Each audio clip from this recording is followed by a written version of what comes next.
Mari Pichiqueche, Chumleiman. Hola niñas y niños, ¿cómo están hoy día?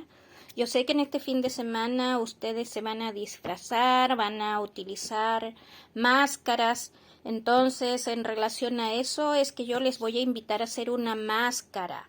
Voy a contarles que a través de un retazo de cartón, yo acá le marqué la UN, que es la boca, la yu, que es la nariz, y los ñe.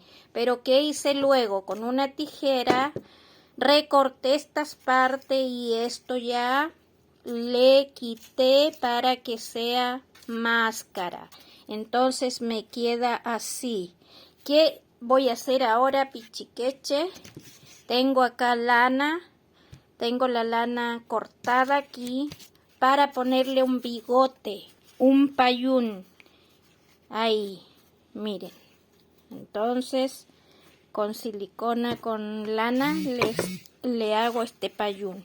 ¿Por qué, Pichiqueche? En la cultura mapuche, cuando hay ceremonia, hay un personaje que aplica orden en las ceremonias. Y este personaje siempre lleva una máscara y se llama Collón. Espero que puedan realizar este trabajo junto a sus familias. Y nos vemos pronto. Mañum Peucayal, Pichiqueche.